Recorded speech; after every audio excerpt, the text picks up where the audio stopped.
Key macro cues to watch today. IIP for April and CPI will be released for May today. In fact, let's start with the IIP, Ekta. The IIP, the first one for fiscal FY16, that is? Yes, in fact, the IIP data, like you mentioned, is going to be the first for this fiscal, and the estimates are not that great in terms of the IIP expectations. So it is expected to come in at around 1.16% versus 2.1% on a month-on-month basis. And the range, Mangalam, is quite important. So it's all the way from 0.3 to even 1.8%. So that's the variation in terms of what the IIP expectation is. Now, remember that the reason why we're expecting the low data to come through is because of the weak core sector data. The contraction in the core sector data was basically for the second consecutive month. 6 out of 8 constituents of the core sector data that we had reported, which is 38% of the IIP figure, was in the red. So only steel as well as coal managed to eke out some amount of gains. However, it is important to note that core sector never always relates with the IIP data. So sometimes, it sort of exceeds it, or it doesn't come in correlation with the core sector data. Now, the manufacturing PMI for April also slowed in terms of, the data points. So it came in at 51.3 versus 52.1, just to give you a sense in terms of what the data points were at that point in time.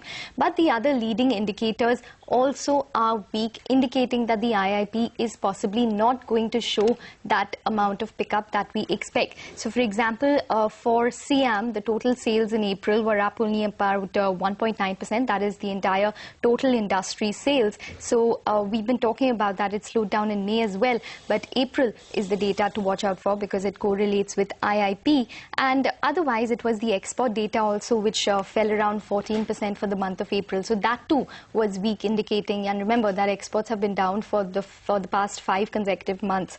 Now, overall, watch for manufacturing growth in IIP. It grew at 2.2% in March 2015. Watch for consumer durables, which will be also one of the key factors to watch out for. It declined by 4.7% in the month of March. So a couple of key factors to watch out for in terms of IIP, but don't expect any fireworks.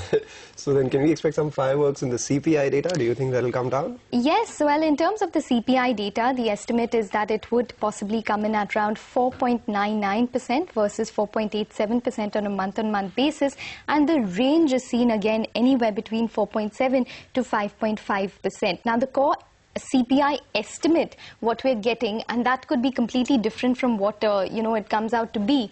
It is estimated to come in at 4.6%, and it could be led by the hike that we've seen in petrol and diesel prices that took place in the month of May itself. Remember that we got a petrol price hike and diesel price hike on effective 1st May and then effective, I think, 15th of May. So there were 2 hikes that came through, and that will be in the miscellaneous component of the CPI data, and that would result in basically even the core CPI increasing. Remember that the core CPI is basically X of food, beverages, as well as fuel and light inflation.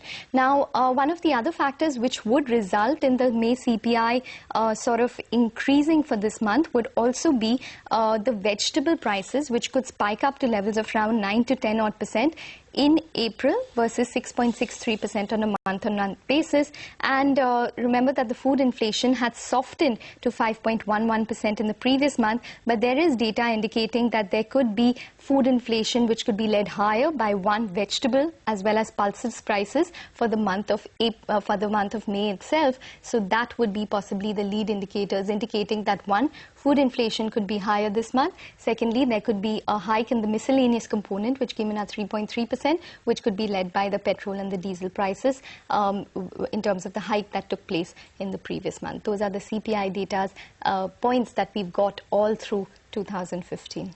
All right, and that's the word coming in from our in-house expert that the CPI for May will be spiked because of the fuel prices.